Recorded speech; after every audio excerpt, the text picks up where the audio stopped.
The horse was defecating in my living room when my son called for the third time that morning. I watched through my phone screen from my suite at the Four Seasons in Denver, sipping champagne while Scout, my most temperamental stallion, knocked over Sabrina's Louis Vuitton luggage with his tail. The timing was perfect, really. Divine, even. But I'm getting ahead of myself. Let me start from when this whole beautiful disaster began. 3 days ago, I was living my dream. At 67, after 43 years of marriage to Adam and 40 years of working as a senior accountant at Henderson & Associates in Chicago, I had finally found my peace. Adam had been gone for 2 years now. Cancer took him slowly, then all at once, and with him went my last reason to tolerate the city's noise, the endless demands, the suffocating expectations. The Montana ranch sprawled across 80 acres of God's finest work. Mountains painted the horizon purple at sunset. My mornings began with strong coffee on the wraparound porch, watching the mist rise from the valley while my 3 horses, Scout, Bella, and Thunder, grazed in the pasture. The silence here wasn't empty, it was full of meaning. Bird songs, wind through pines, the distant low of cattle from neighboring farms. This was what Adam and I had dreamed of, saved for, planned for. "When we retire, Gail," he'd say, spreading out ranch listings across our kitchen table, "we'll have horses and chickens and not a damn care in the world." He never made it to retirement, but I made it for both of us. The call that shattered my peace came on a Tuesday morning. I was mucking out Bella's stall, humming an old Fleetwood Mac song, when my phone buzzed. Scott's face appeared on the screen, the professional headshot he used for his real estate business in Chicago, all fake smile and expensive veneers. "Hi, honey," I answered, propping the phone against a hay bale. "Mom, great news!" He didn't even ask how I was.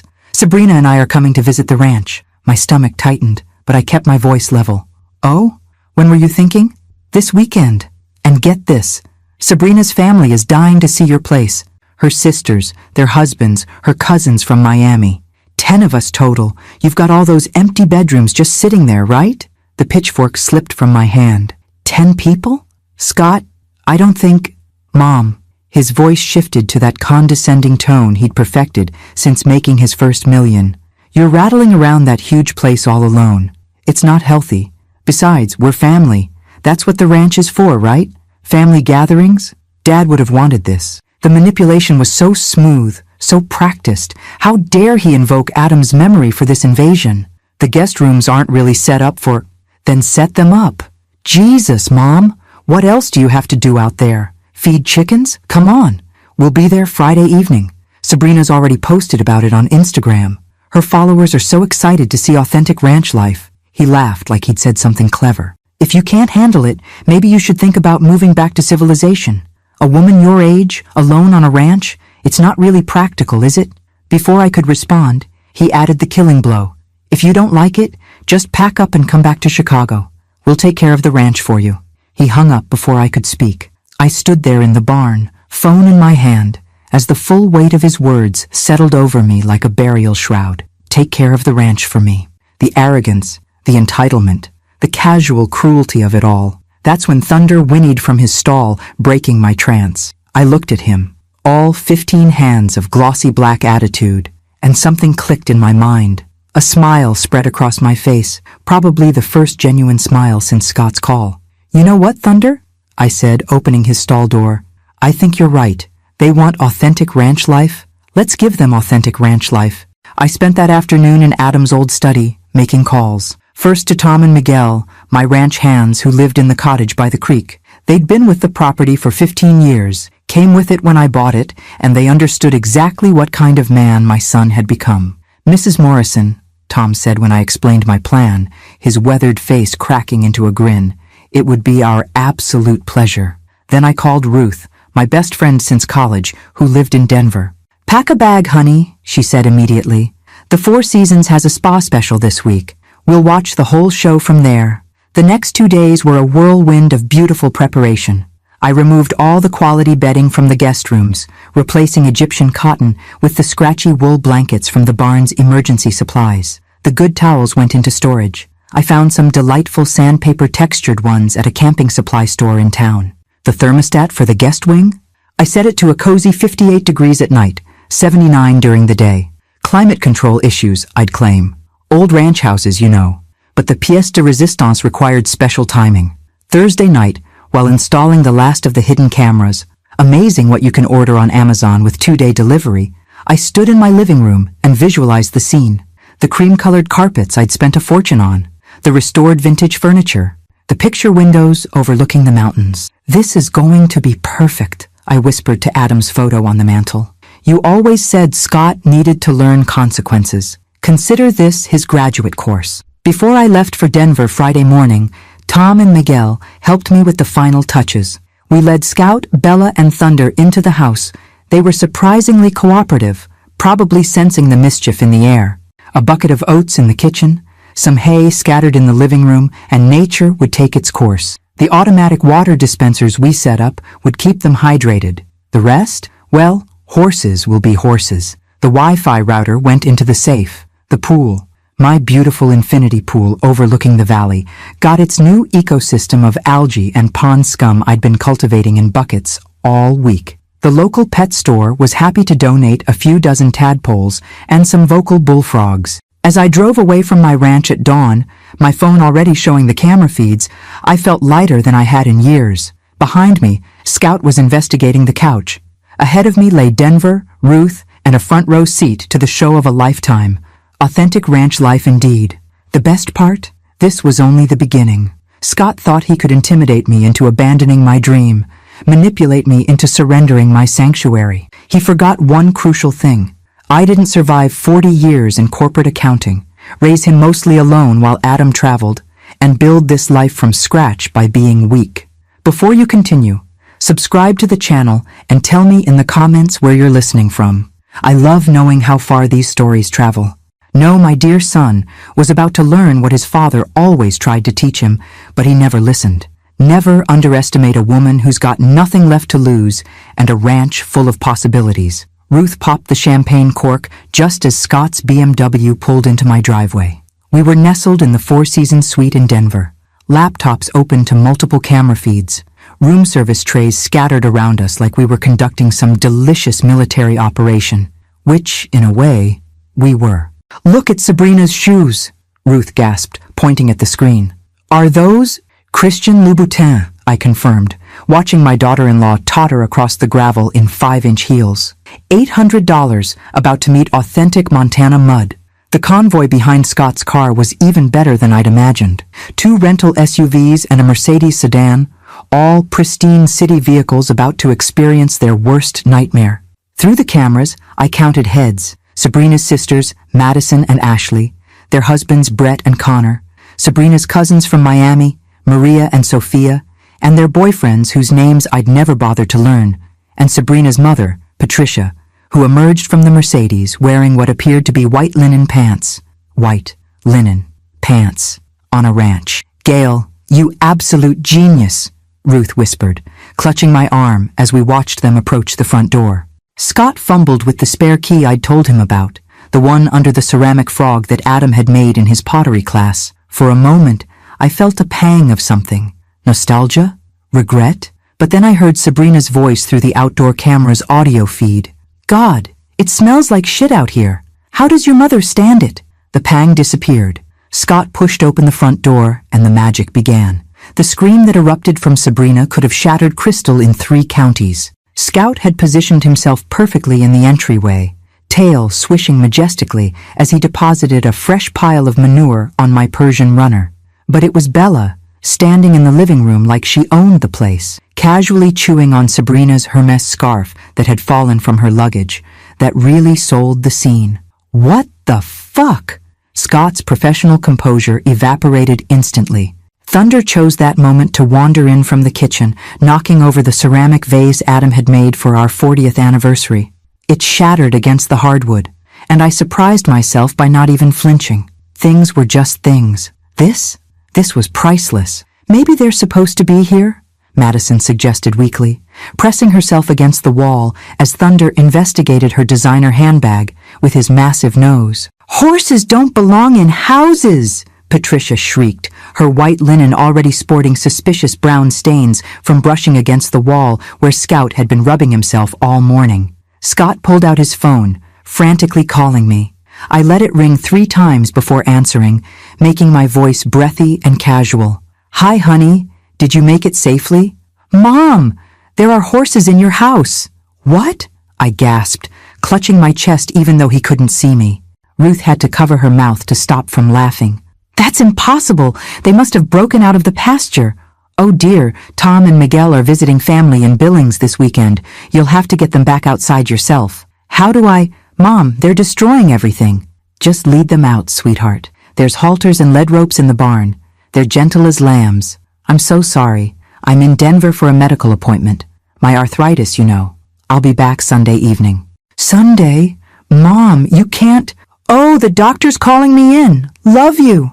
I hung up and turned the phone off completely. Ruth and I clinked glasses as we watched the chaos unfold on screen.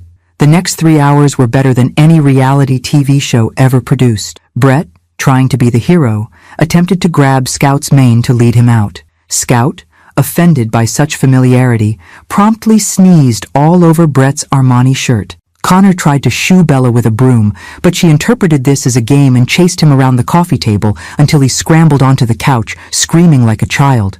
But the crown jewel of the afternoon came when Maria's boyfriend, I think his name was Dylan, discovered the pool. "At least we can swim," he announced, already pulling off his shirt as he headed to the patio doors. Ruth and I leaned forward in anticipation.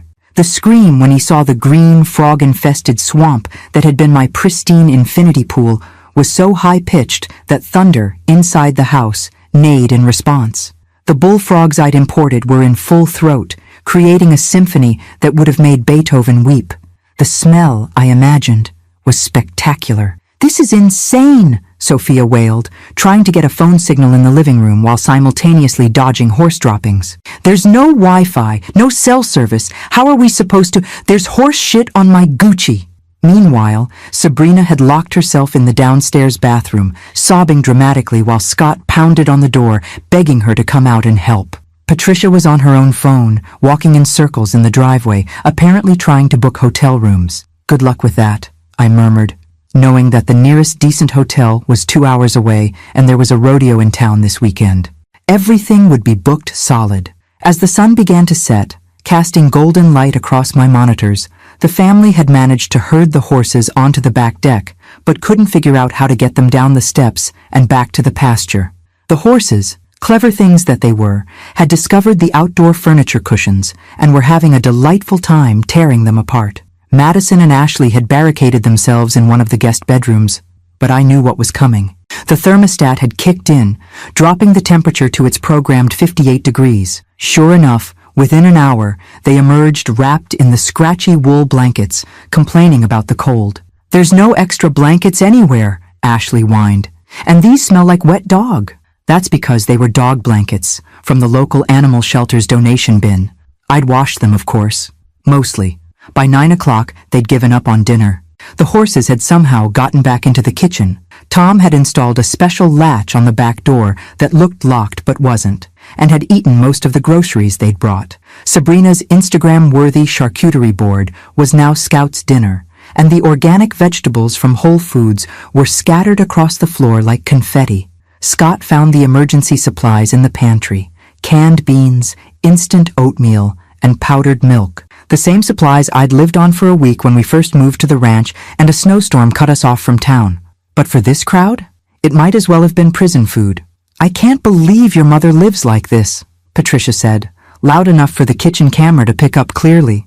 "No wonder Adam died. He probably wanted to escape this hellhole." I felt Ruth's hand squeeze mine. She knew how much Adam had loved this dream, how he'd drawn sketches of the ranch layout on napkins during chemo treatments, making me promise to live our dream even if he couldn't. "That bitch," Ruth muttered. "Want me to call her restaurant and cancel her reservations for the next month? I know people." I laughed, actually laughed, for the first time in days. "No, sweet friend. The horses are handling this beautifully." As if on cue, Thunder appeared in the background of the kitchen feed, tail lifted, depositing his opinion of Patricia directly behind her white designer sneakers. When she stepped backward, the squelch was audible even through the computer speakers. The screaming started all over again. By midnight, they'd all retreated to their assigned bedrooms. The guest wing cameras showed them huddled under inadequate blankets, still in their clothes because their luggage was either horse-damaged or still in the cars, too afraid to go back outside where the horses might be lurking. The automatic rooster alarm I'd installed in the attic was set for 4:30 a.m. The speakers were military-grade, used for training exercises. Tom's brother had sourced them from an army surplus store. "Should we order more champagne?" Ruth asked, already reaching for the room service menu. "Absolutely," I said, watching Scott pace his bedroom, gesturing wildly as he argued with Sabrina in harsh whispers. "And maybe some of those chocolate-covered strawberries. We're going to need sustenance for tomorrow's show." Through the cameras, I saw Scott pull out his laptop, probably trying to find hotels or figure out how to call a large animal removal service. But without Wi-Fi, that expensive MacBook was just a very pretty paperweight. I smiled, thinking of the note I'd left in the kitchen, hidden under the coffee maker they'd eventually find in the morning. "Welcome to authentic ranch life. Remember, early to bed, early to rise. Rooster crows at 4:30. Feeding time is 5 a.m. Enjoy your stay. Mom." Tomorrow, they'd discover the task board I'd prepared, complete with mucking out stalls, collecting eggs from my very aggressive chickens, and repairing the fence that I'd strategically weakened near the pig pen at the Petersons' farm next door. Their pot-bellied pigs were escape artists who loved nothing more than investigating new territory. But tonight I would sleep in luxury while my son learned what his father always knew. Respect isn't inherited, it's earned. And sometimes, the best teachers have 4 legs and absolutely no patience for bullshit. The rooster recording erupted at 4:30 a.m. with the force of 1,000 suns. Through my laptop screen at the Four Seasons, I watched Scott bolt upright in bed, tangled in the scratchy wool blanket, his hair standing at angles that defied physics. The sound was magnificent. Not just one rooster, but an entire symphony of roosters I'd mixed together, amplified to concert levels. "What the hell is that?" Sabrina shrieked from under her pillow. Ruth had stayed the night in my suite, and we were already on our second pot of coffee, fresh fruit and pastries arranged between us like we were watching the Super Bowl.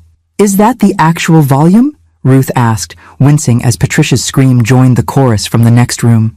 "Oh no," I said sweetly, adjusting my reading glasses. "I turned it up a bit. You know, my hearing isn't what it used to be.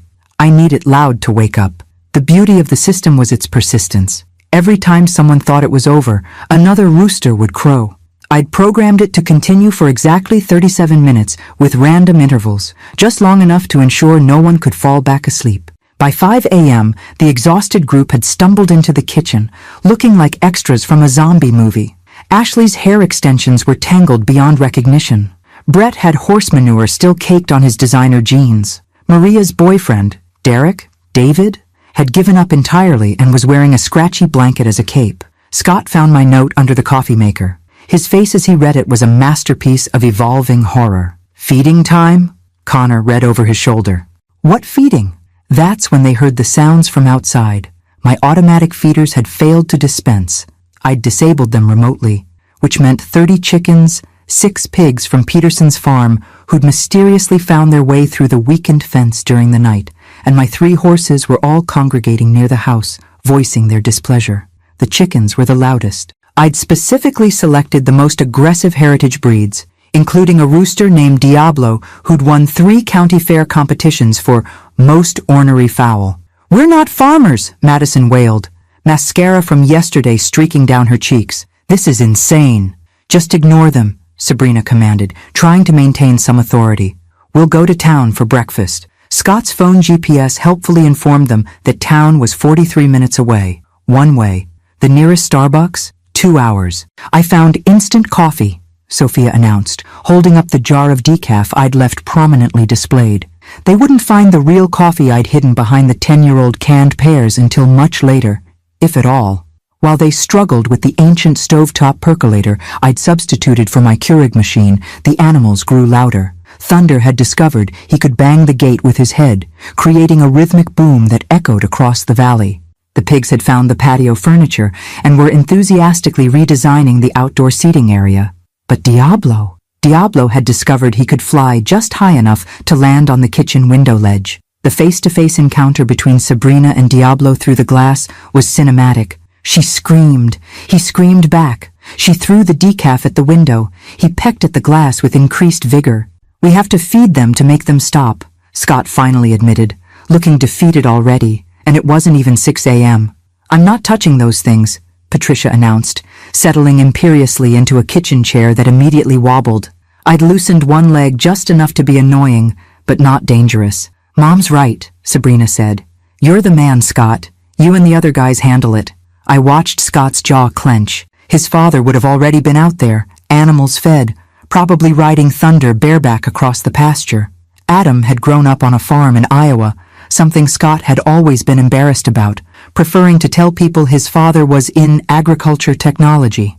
The men ventured out like they were entering a war zone. Through the outdoor cameras, I watched Brett immediately step in a fresh pile of horse manure. Scout was nothing if not prolific. Connor tried to open the feed bin, but jumped back screaming when 3 mice scurried out. They'd moved in after I'd stopped storing the feed properly a few days ago. But the best moment came when Derek or David approached the chicken coop with the feed bucket. Diablo, defender of his territory, launched himself at the poor boy with the fury of a feathered missile. The bucket went flying, feed scattered everywhere, and suddenly it was chaos. Chickens swarming, pigs charging over from the patio, and the horses trotting over to investigate. Scott tried to maintain order, shouting commands like he was still in his Chicago boardroom, but farm animals don't respond to corporate leadership strategies. Thunder, in particular, seemed to take offense to Scott's tone and expressed his displeasure by knocking him into the water trough. Inside, the women weren't faring better. The kitchen sink had developed a mysterious leak, loose washer, courtesy of Tom. The stove took forever to heat. I'd adjusted the gas flow, and every drawer they opened seemed to contain something unexpected. Mouse traps, rubber snakes, to keep real snakes away, of course, or my collection of veterinary supplies, including very large syringes for horse vaccinations. "There's something wrong with the eggs!" Ashley shrieked, holding up a green one. "They're defective." I laughed so hard Ruth had to pause the video. My Amarocana chickens laid the most beautiful blue and green eggs, but city folks always thought something was wrong with them. By 7 a.m., they'd managed to produce what might charitably be called breakfast: burnt instant oatmeal, green eggs that Sophia refused to touch, and instant decaf that tasted like disappointed dreams. The milk was powdered because the fresh milk in the fridge had mysteriously gone sour. I'd adjusted the refrigerator temperature before leaving. "I need a shower," Sabrina announced. "A long, hot shower." Oh, sweet summer child. The guest bathroom shower had 2 settings: Arctic blast or surface of mercury. The water pressure could strip paint or barely drizzle, nothing in between. I'd also replaced all the luxury towels with those camping ones that absorbed about as much water as wax paper. Sabrina's shrieks when she encountered the cold water were audible even from the kitchen. Then the hot water kicked in, and the shrieks went up an octave. Madison tried the other guest bathroom and discovered that the drain was slow, hair from the horses' tails that Tom had carefully placed, causing the shower to flood. Meanwhile, Scott was trying to get online to handle what he claimed were urgent business matters. He'd found the router, plugged it in, but couldn't understand why it wasn't working. He couldn't see that I'd changed the password to a 47-character string of random symbols and hidden the paper with the new password inside the barn, specifically in the middle of the hay bales in the loft. "Maybe there's Wi-Fi in town," Connor suggested hopefully. "I'm not driving 40 minutes for internet," Scott snapped. The stress was getting to him. Good. That's when they discovered the next phase of my plan, the task board in the mudroom, which I'd titled Daily Ranch Responsibilities in Adam's handwriting I'd carefully copied. It was laminated and official looking, like something that had been there forever. Muck stalls, 8 a.m. Collect eggs, 8:30 a.m. Wear protection. Check fence lines, 9 a.m. Move irrigation pipes, 10 a.m. Feed chickens again, 11 a.m. They're on a special diet. Clean pool filters, noon. Clean the pool? Brett perked up. Maybe it's not as bad as it looked yesterday. Sweet, naive Brett. The pool in daylight was even worse. The algae had bloomed overnight into a green carpet. The bullfrogs had invited friends. Something that might have been a small alligator, but was probably just a large stick floated ominously in the deep end. The smell could have peeled paint. "We're not doing this," Patricia announced. "This is not what we came here for." "Then why did you come, Patricia?" I said to the screen, though she couldn't hear me. "For the free vacation? For the Instagram photos? To case my property to see what your daughter married into?" Ruth poured more champagne. We'd switched from coffee as we watched them argue. Sabrina wanted to leave immediately. Scott insisted they couldn't let the animals starve. The cousins from Miami were already packing. Brett was Googling, "Can you get diseases from horse manure?" on his phone, using what little cell signal he could find by standing on one leg near the chicken coop. Then came the moment I'd been waiting for. Scott, frustrated and desperate, went to my bedroom to look for anything that might help. A different Wi-Fi password, contact information for Tom and Miguel, anything. He found the envelope on my dresser, addressed to him in my handwriting. Inside was a single sheet of paper with one paragraph. "Scott, by the time you read this, you'll have experienced about 1% of what running a ranch actually entails. Your father did this every day for the last 2 years of his life, even during chemo, because he loved it. This wasn't just my dream, it was ours. If you can't respect that, if you can't respect me, then you don't belong here. The horses know it, the chickens know it, even the bullfrogs in the pool know it. Do you?" Under that was a photo Adam had taken a month before he died. He was sitting on Thunder, wearing his beat-up cowboy hat, grinning like he'd won the lottery. In the background, barely visible, was me, mucking out stalls in rubber boots and his old flannel, laughing at something he'd said. We'd been so happy here, so complete. Through the camera, I watched my son sink onto my bed, letter in hand, his face cycling through emotions I hadn't seen since Adam's funeral. Shame, recognition, maybe even understanding. But then Sabrina's voice cut through the moment. "Scott, there's something wrong with the toilet. It won't stop making noise." The spell broke. He folded the letter, put it in his pocket, and went to deal with the mysteriously running toilet. A simple flapper adjustment that would take 5 seconds if you knew what you were doing, hours if you didn't. We ordered lunch at the Four Seasons. I had the salmon. Ruth had the prime rib. My phone showed 17 missed calls from Scott, 23 from Sabrina, and one text from Patricia that just said, "This is elder abuse. Elder abuse." I laughed so hard the waiter came to check on us. The sun was setting on their first full day at the ranch. Through the cameras, I could see them gathered in the living room, exhausted, dirty, and defeated. They'd managed to feed the animals, badly, collect some eggs, losing 3 to Diablo's fury, and Brett had fallen into the pool trying to skim the algae. They were eating canned beans and stale crackers for dinner because no one wanted to drive to town, and the horses had gotten into the kitchen again while they were outside, eating everything else edible. "One more day," I told Ruth, raising my glass. "One more day and they'll break completely." "You're evil," she said admiringly. "Absolutely evil." "No," I corrected, thinking of Adam, of the life we'd built, of the dreams Scott wanted to steal. "I'm just a rancher protecting her land." Saturday morning arrived with what I can only describe as biblical precision. At 3:47 a.m., the Petersons' pigs discovered that the hole in the fence had somehow gotten larger overnight, thanks to Tom's late-night handiwork before he'd left for his family visit. All 6 pigs, led by a massive sow named Bertha, made their way onto my property and discovered the ultimate treasure. Sabrina's Mercedes, windows cracked for ventilation. The car alarm at 4 a.m. was spectacular. Through the cameras, I watched Scott stumble outside in his underwear and those ridiculous city slippers, trying to chase 3 pigs out of the back seat. Bertha had made herself comfortable in the driver's seat and was enthusiastically eating what looked like Sabrina's $500 calfskin purse.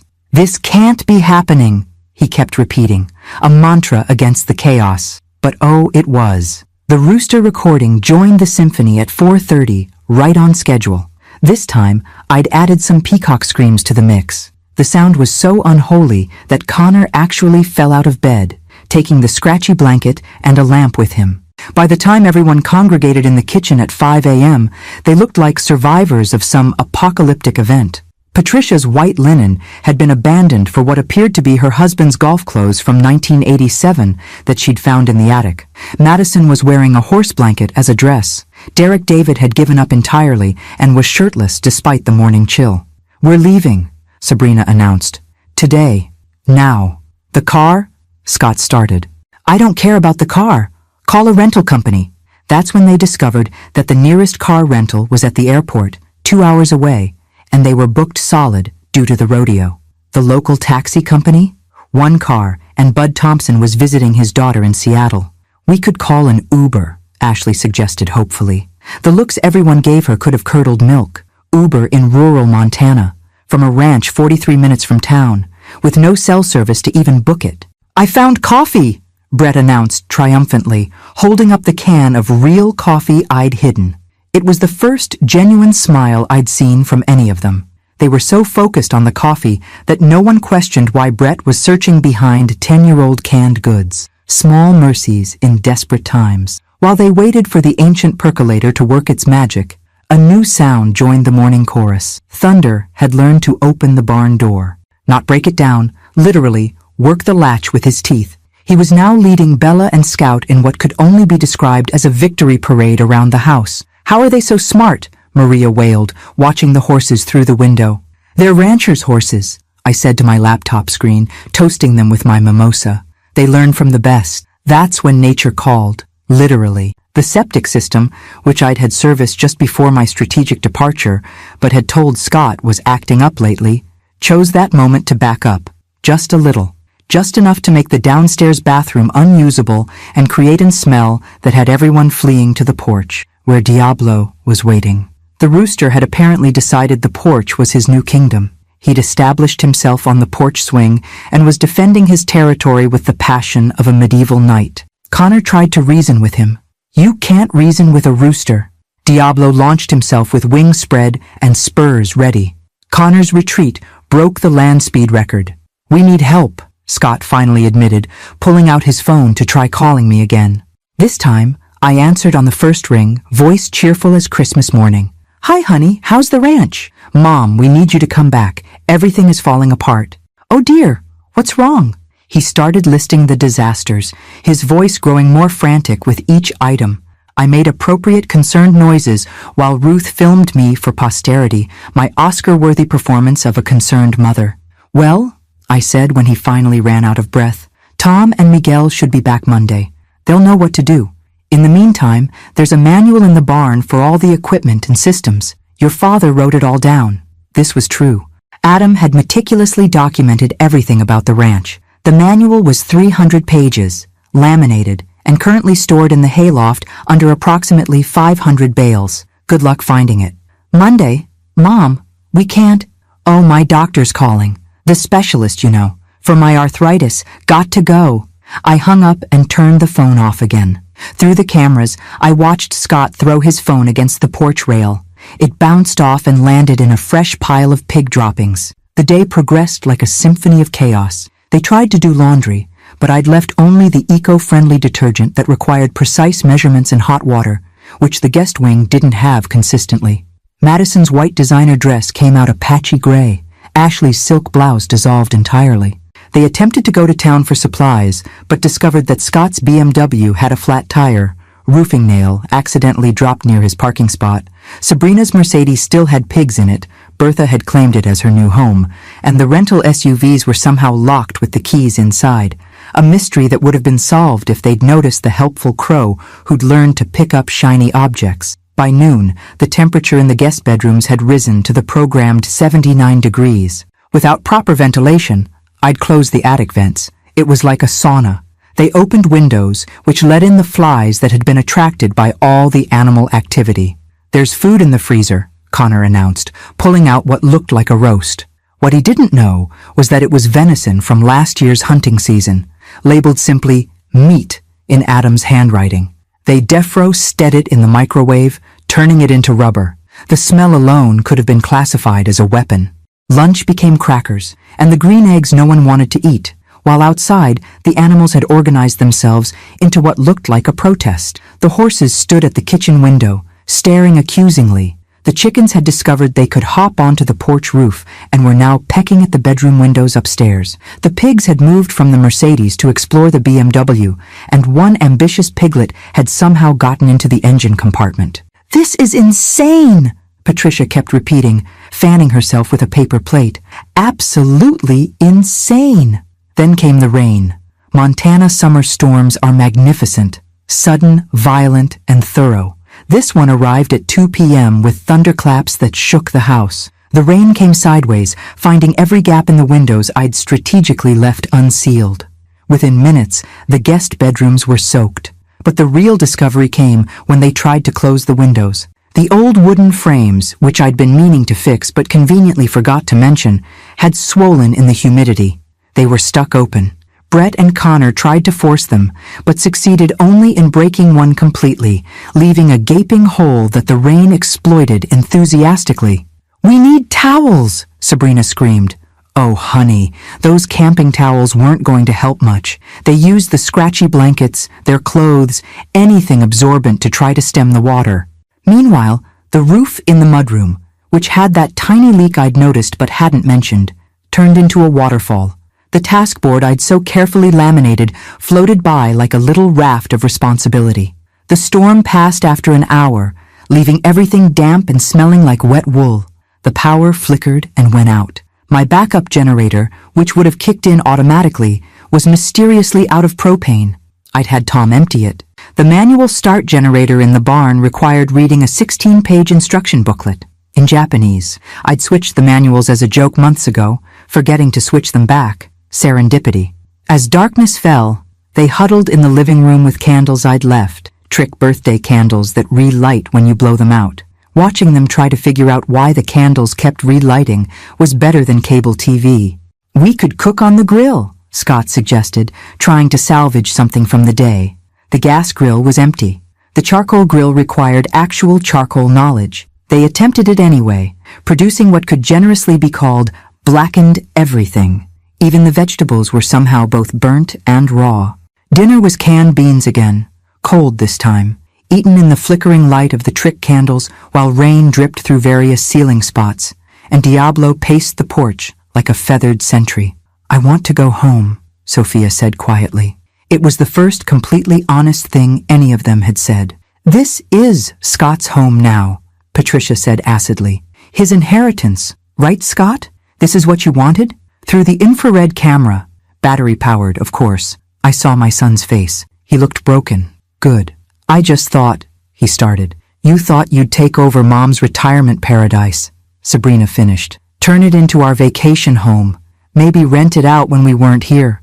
"You talked about it for months," Madison added. "How much money the property was worth, how you could subdivide it." "Subdivide it.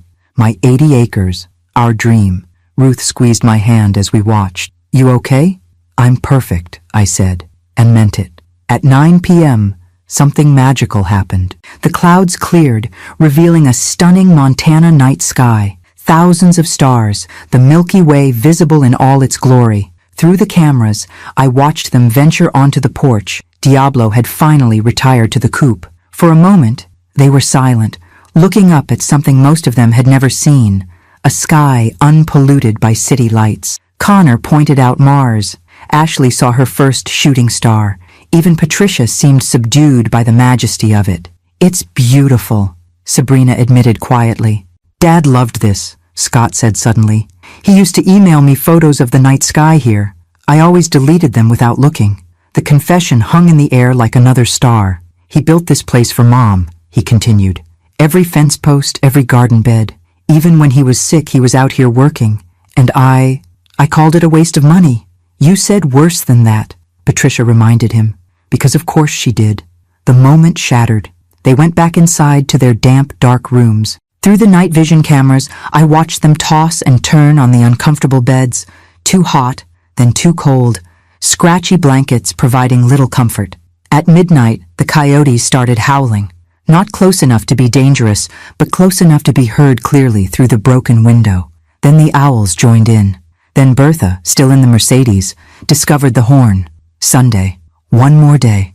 Tomorrow, they would break completely, and I would return to reclaim my kingdom. But tonight, just for a moment under those stars, Scott had remembered his father. That was more than I'd expected, maybe more than he deserved. "Ready for the grand finale?" Ruth asked, pulling up the weather forecast on her phone. I looked at the prediction for Sunday, 102 degrees, no cloud cover, and a wind advisory. "Oh yes," I said, raising my champagne glass to the screen where my son sat in the dark, finally understanding what he'd tried to take. "Let's finish this properly." The best part? I hadn't even deployed my secret weapon yet. Tomorrow, they'd meet the llamas. Sunday dawned with what the weather service would later call an unprecedented temperature spike for the season. By 6 a.m., it was already 85 degrees. By 7 a.m., when the exhausted group stumbled into the kitchen after another rooster serenade, it was pushing 90. "Why is it so hot?" Ashley moaned, fanning herself with a paper towel.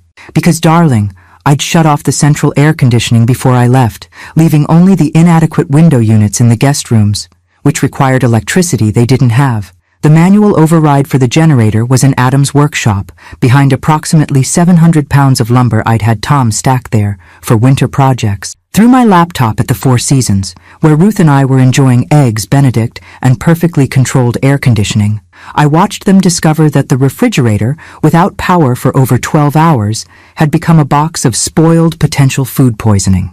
The smell when Connor opened it sent everyone fleeing to the porch, where the llamas were waiting. Now I should explain about the llamas. They weren't mine. They belonged to the Johnsons 2 properties over. But llamas, like teenagers, tend to wander when they find weak spots in fences, and someone, definitely not Tom on my instructions, might have created a very convenient path from the Johnsons' south pasture directly to my front yard. 3 llamas: Napoleon, the spitter, Julius, the screamer, and Cleopatra, who had personal space issues. Brett was the first to make eye contact with Napoleon. Fatal mistake. The llama's ears went back, his neck arched, and with the accuracy of a trained sniper, he launched a green, grassy spray directly into Brett's face.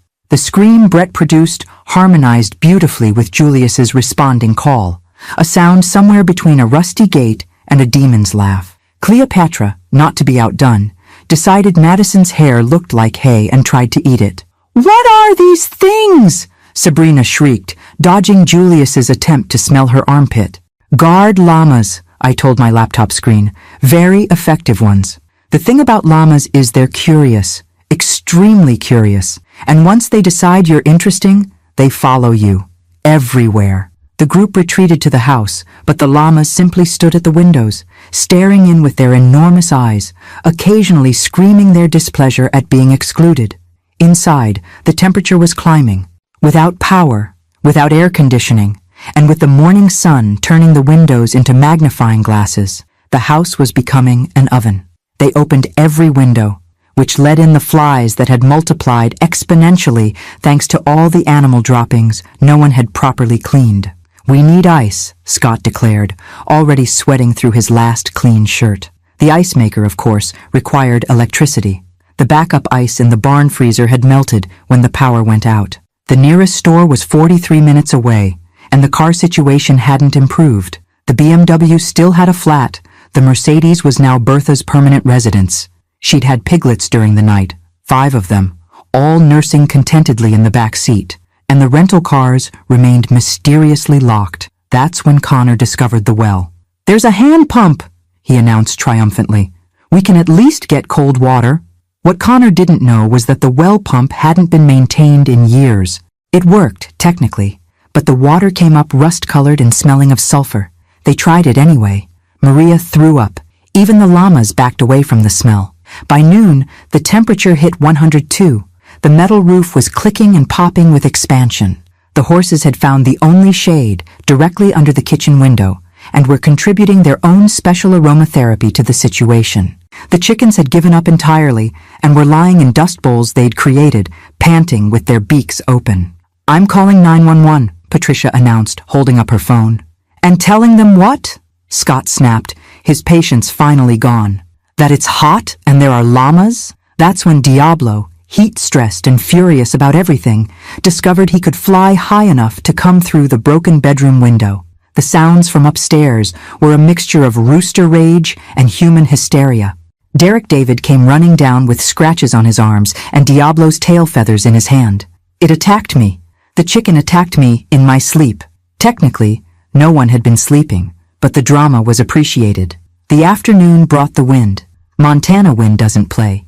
It comes in at 40 miles per hour and brings half the topsoil with it. The broken window became a portal for dust, hay, and what I can only describe as farm confetti. Within minutes, everything was coated in a fine layer of agricultural history. "We're leaving," Sabrina announced for the 100th time. "We'll walk to town if we have to." "It's 105 degrees, Scott pointed out. "It's over 40 miles. We'll die. We're dying here." That's when they heard the trucks. 3 pickup trucks rumbling down the drive, music blaring, horns honking. The cavalry? Rescue? No. It was the Hendersons from the next ranch over, coming for the Sunday social I'd forgotten to mention I'd signed up to host weeks ago. 15 people poured out of the trucks, carrying casserole dishes, coolers of beer, and a karaoke machine. Big Jim Henderson, all 300 pounds of him, grabbed Scott in a bear hug. "You must be Gail's boy. She told us all about you. Said you were dying to experience real ranch life." What? "Don't worry. We brought everything.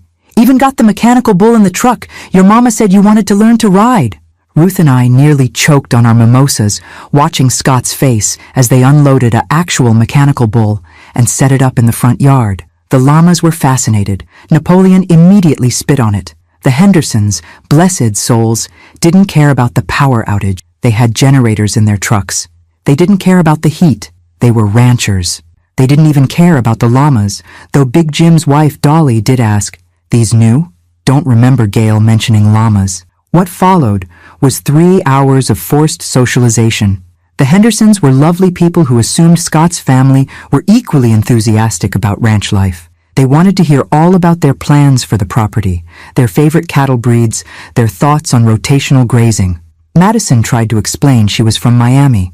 Big Jim's son, Little Jim, who was actually bigger than Big Jim, took this as an invitation to tell her about every person he'd ever met from Florida, a story that took 45 minutes and included photos. Brett was forced onto the mechanical bull. He lasted 1.3 seconds before being launched into a pile of hay that the llamas had been using as a bathroom. The Hendersons cheered like he'd won the Olympics. Sabrina locked herself in the bathroom to cry, but Dolly followed her, assuming she needed girl talk about ranch wife life. Through the bathroom camera, I heard Dolly giving detailed advice about birthing cattle, treating foot rot, and the best way to castrate bulls. The karaoke started at 4 p.m. Big Jim insisted everyone participate. Connor's rendition of Friends in Low Places while Napoleon screamed along was particularly memorable. Patricia, forced to sing Stand By Your Man, looked like she was passing kidney stones. But the moment that broke, Scott completely came when Little Jim asked, "So when's your mom coming back?" "She promised to show me her new canning setup." "She's in Denver," Scott said weakly. "Medical stuff." "Medical stuff?" Big Jim boomed. "That woman's healthier than my prize bull. Saw her last week throwing hay bales like they were pillows. What kind of medical stuff?" Scott couldn't answer because that's when Bertha, protective of her new piglets, decided the mechanical bull was a threat. A 400-pound sow charging a mechanical bull while 15 ranchers scramble for safety and llamas scream. Encouragement is something nature documentaries should cover. The Hendersons finally left at sunset, but not before extracting promises to do this every Sunday and leaving behind the mechanical bull because y'all need practice. The family sat in the wreckage of the yard as darkness fell. No power, no food that was safe to eat, covered in dust, sweat, and various animal fluids. The temperature had dropped to a mere 95 degrees. "I want Mom," Scott said quietly. It was such a childlike statement that even Sabrina looked at him with something approaching sympathy. "I want my mom," he repeated. "I need to apologize." Through the camera, I saw him pull out the letter I'd left, now crumpled and stained. He read it again, this time out loud. When he got to the part about Adam doing this during chemo, his voice broke. "We should leave," Patricia said, but for once, her voice lacked venom. "With what car?" Scott laughed bitterly. "We're stuck, like Mom wanted us to be." "Maybe," Connor said carefully. "She wanted you to understand something." "Understand what? That ranch life is hell?" "That it's work," Connor said. "Hard work, every day, and she does it alone now." The silence stretched. Even the llamas had quieted, silhouetted against the darkening sky. "I told her she should sell," Scott admitted. "The day after Dad's funeral, at the reception. I pulled her aside and said she was too old to handle this place alone. Said Dad was selfish for wanting to die here. Even Patricia winced at that. I had a buyer lined up, a development company. They would have paid 3 times what she paid for it. You were trying to sell your mother's home? Ashley asked, shocked. I thought I was helping. She's 67, alone, doing all this. He gestured at the chaos around them. I thought I was being practical. You thought you were getting rich, Sabrina corrected. The truth of it hung in the air like the dust that still swirled in the wind. That's when I decided it was time. I called Tom, who'd never actually left town. Phase 3, I said simply.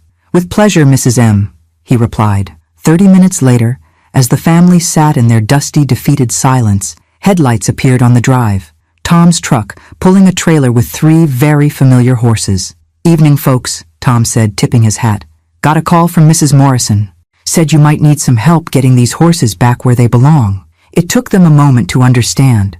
The horses in the trailer were Scout, Bella, and Thunder, which meant the ones that had been terrorizing them. Whose horses are in the house? Scott asked weakly. Oh, those'd be the Petersons' rescue horses. They're filming a documentary about animal intelligence. Mrs. Morrison volunteered her place for the weekend. Didn't she mention it?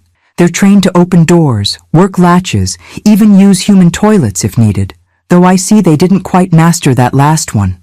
The look on Scott's face was worth every penny of the 5 seasons presidential suite. The llamas are ours, though, Tom continued cheerfully. Well, the Johnsons. They'll want them back, eventually. Maybe. They're kind of assholes, honestly. As if in agreement, Napoleon spit one last time, hitting the mechanical bull with impressive accuracy. Mrs. Morrison will be back tomorrow morning, Tom said, already leading the rescue horses to the trailer. Said to tell you she hopes you enjoyed your authentic ranch experience. Oh, and the power's controlled by an app on her phone. She'll turn it back on when she gets home. He drove away, leaving them in the dark, literally and figuratively, with only the mechanical bull, the llamas, and their shattered assumptions for company. I turned to Ruth, who was recording everything for posterity. One more sunrise, I said. One more rooster call. Then I go home. Think they learned anything? I looked at my son on the screen, still clutching my letter, surrounded by the wreckage of his entitlement. We're about to find out. Monday morning arrived with what I can only call divine comedy. At exactly 3 a.m., the mechanical bull, which Big Jim had forgotten to mention, had a timer function, suddenly roared to life, complete with flashing lights and country music at maximum volume. The song of choice? Mamas Don't Let Your Babies Grow Up to Be Cowboys. Through the infrared cameras, I watched Scott bolt upright from his makeshift bed on the living room floor. The guest rooms had become uninhabitable due to dust and mystery smells. He stumbled outside in his underwear to find Napoleon, the llama, riding the mechanical bull. I'm not joking. The llama had figured out how to climb on and was sitting there like a furry emperor while the machine gently rocked. Julius and Cleopatra stood nearby, screaming their approval. This isn't real, Scott said to no one. This can't be real. Oh, but it was. By the time he figured out how to unplug the bull, the cord was wrapped around Napoleon, who was not interested in dismounting. The rest of the family had gathered on the porch, looking like extras from a post-apocalyptic film. Hair matted, clothes filthy, eyes hollow from lack of sleep. Is that llama riding the bull? Sabrina asked in a broken whisper. Nothing surprises me anymore, Patricia responded. She'd aged 10 years in 3 days. The rooster alarm went off at 4:30, but this time, nobody even flinched. They were broken. Completely, utterly broken. As the sun rose, revealing the full devastation of their weekend, the pig-destroyed Mercedes, the mud-filled pool, the house that looked like a tornado had passed through, they sat on the porch steps in silence. Even Diablo seemed to sense the defeat, and simply walked by without attacking anyone. That's when I arrived. I'd timed it perfectly, pulling up in my pristine Range Rover just as the morning sun hit the mountains. Ruth had done my hair and makeup at the hotel. I wore my best jeans, Adam's favorite flannel shirt, and the turquoise jewelry he'd given me for our last anniversary. I looked exactly like what I was, a woman in complete control of her domain. The family watched me emerge from the car like they were seeing a ghost, or maybe an avenging angel. Good morning, I called cheerfully, grabbing my weekend bag. How was your authentic ranch experience? Nobody answered. They just stared. I walked past the mechanical bull, Napoleon had finally dismounted and was now eating my roses, stepped over the various droppings, and entered my house. Through the doorway, they could hear me humming as I started the coffee maker, the good one I'd hidden in the attic. "Mom?" Scott finally managed, following me inside. "Yes, dear? You were in Denver? The Four Seasons has an excellent spa. Did you know they have a treatment where they wrap you in Swiss chocolate? Very relaxing." I pulled out my phone, and with 3 taps, the power came back on. The air conditioning hummed to life. The refrigerator started its familiar purr. "You could control it the whole time," he said. It wasn't a question. "I can control quite a lot of things, Scott. This is my home." The others had crept inside, watching our interaction like it was live theater. The horses weren't mine. Yes, Scout, Bella, and Thunder are much better behaved. They're in the barn where they belong. The llamas will be going home soon, though Napoleon seems to have developed a fondness for that bull. "You planned everything." I turned to face him fully, channeling every moment of frustration, disappointment, and hurt from the past 2 years. "No, Scott, you planned everything. You planned to intimidate me into leaving. You planned to take over my home. You planned to turn our dream, your father's and mine, into some Airbnb investment. You even researched my finances and consulted with that development company about subdividing the property." Sabrina gasped. She hadn't known about that last part. "How did you—" "Mr. Davidson from the development company is married to my friend Ruth's sister. Small world, isn't it? He was very interested to learn that you were negotiating the sale of property you don't own. I was trying to help." "No." My voice could have frozen hell.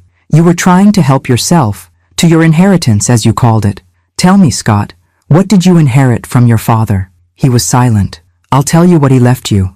He left you a mother who loves you despite your greed. He left you memories you ignored. He left you values you rejected.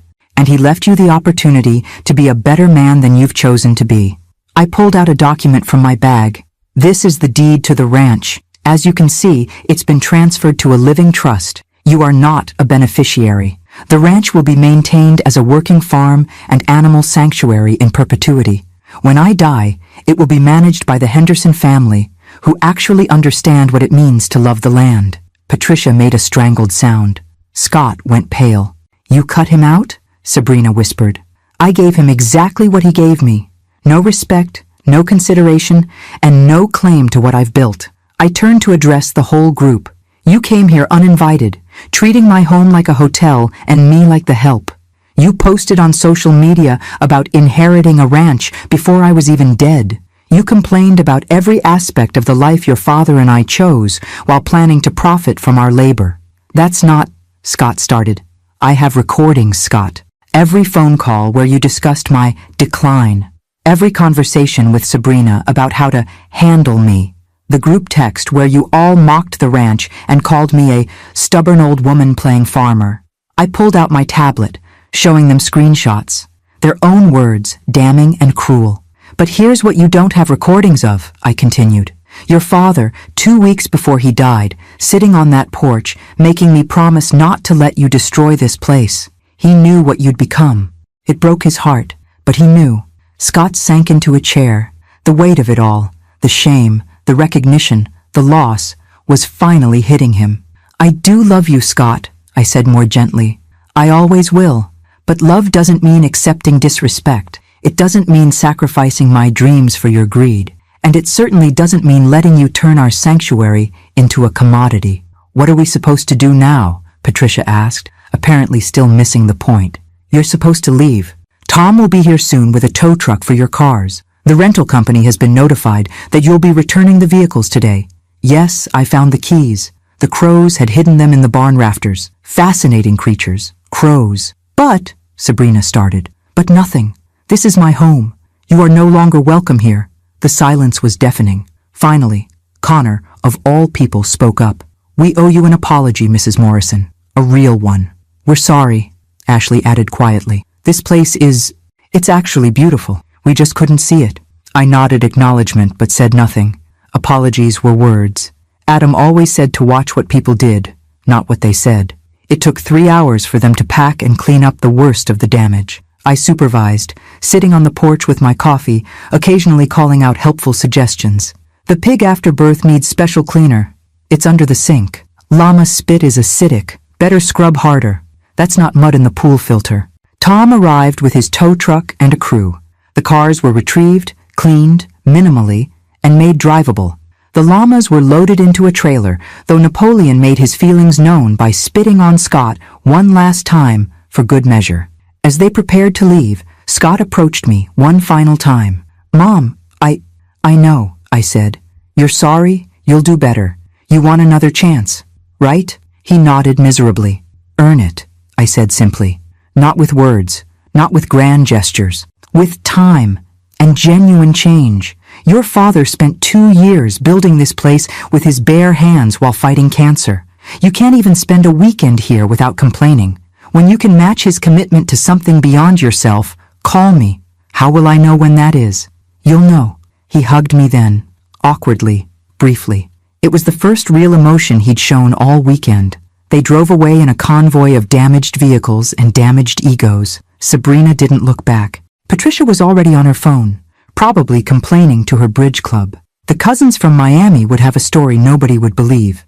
But Scott looked back, once. And in that glance, I saw something that might have been understanding, or maybe just regret. Time would tell. Tom helped me release my actual horses back into the pasture.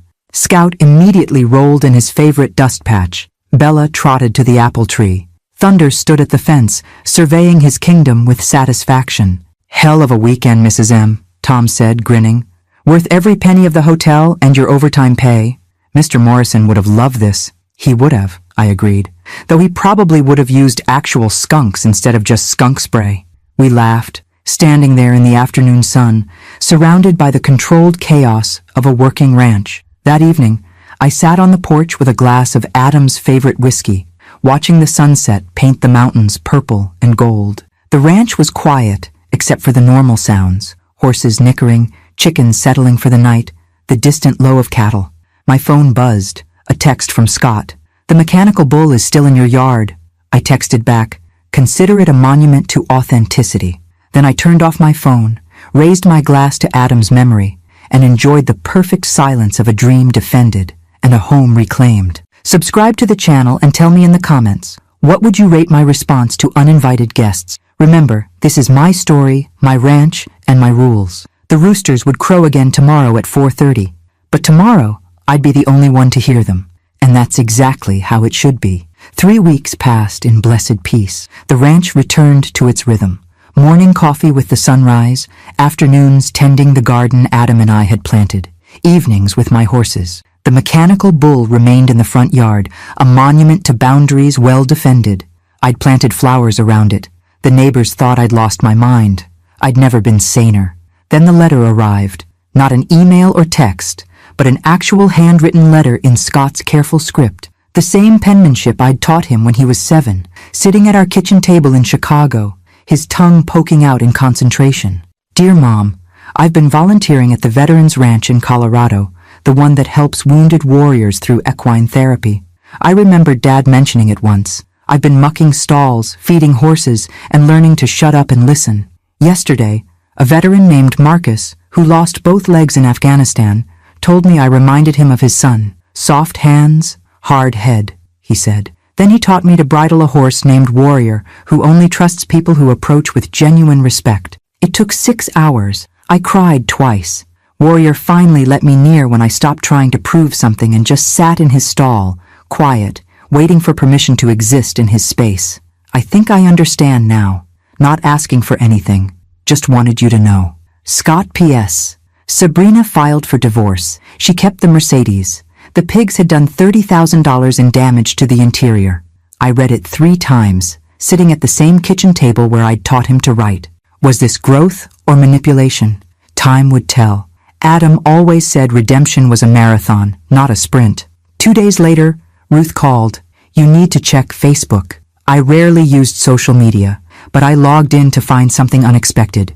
Scott had posted a video. Grainy, clearly taken without his knowledge. He was in a barn, covered in mud and manure, wrestling with a bale of hay twice his size. He fell twice, got kicked once, not hard, but enough, and when he finally got it into the stall, the horse immediately began spreading it everywhere. The caption read, "Week 3, at Healing Hooves Veterans Ranch, finally understand why my mom laughed when I said ranching was just feeding animals. This is Thor. He's teaching me humility. He's very good at his job. Mom, if you see this, I'm sorry for everything. The comments were interesting. Sabrina had written, "This is why we're divorcing." Patricia added, "Waste of an MBA." But there were others. Veterans thanking him for his help.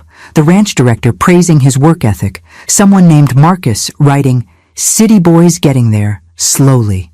I didn't respond. Not yet. A month later, another letter. "Mom, today, a veteran's wife told me about losing their farm while he was deployed. They'd raised horses for 20 years. Had to sell everything, including a stallion they'd birthed and raised." She cried, describing the sunrise over their pastures. "I helped them fill out paperwork for a grant to start over. It's what I'm good at. Paperwork, finances, systems. But now I understand what the numbers mean. Each line item is a dream. A morning coffee watching horses, an evening listening to coyotes. I think about Dad every day now. About how he looked that last morning on the ranch, even with the chemo destroying him, smiling at the mountains. He wasn't just looking at land. He was looking at love made tangible. I was so stupid, Mom. So incredibly stupid. Still not asking for anything. Scott, Tom stopped by that afternoon to help repair a fence. "Heard your boys in Colorado," he said casually. "News travels. My cousin works at that veteran place. Says there's a city fellow there working harder than most of the volunteers. Doesn't complain, doesn't quit. Shows up at 4 a.m. every day without being asked. Also heard he donated his entire commission from his last real estate deal to their therapy program. 6 figures. That was news.